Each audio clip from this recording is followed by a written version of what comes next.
Well, we're hearing tonight from the driver of that car that was hit by a flying chunk of concrete in Carbon County. It smashed through the windshield and seriously injured the passenger.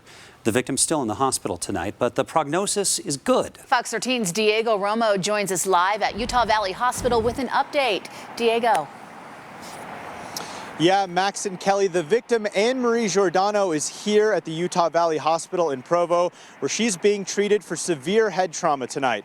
Anne-Marie and her boyfriend were on their way back from Colorado over to Brighton, where they're going to go snowboarding, when their lives changed in the blink of an eye. We're listening to an audiobook. Everything's going well. Everything's going real great. And out of nowhere, for a split second, I just see, it looked like what it was, a truck that passed by.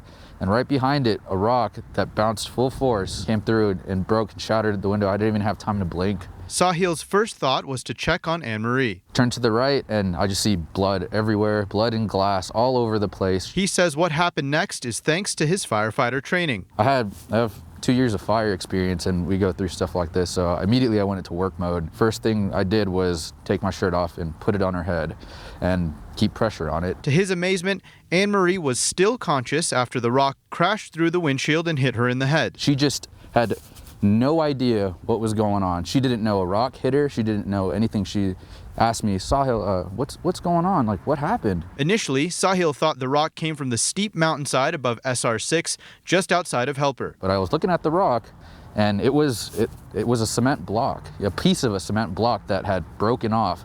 So I'm like, there's no way that this came from a cliff. To make matters worse, he didn't have service.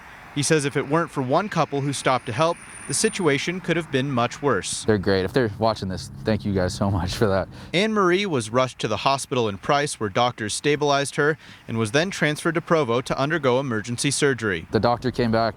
They finally gave me some great news saying that surgery went well and she's doing great. I asked the doctor if there's any lasting effects. The doctor said, as far as we can see, her brain looks completely fine.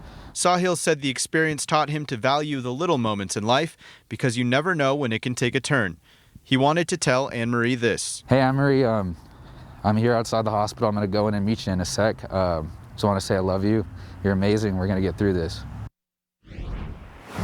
The Utah Highway Patrol is still looking for the driver of the vehicle that caused the accident and Anne-Marie's injuries.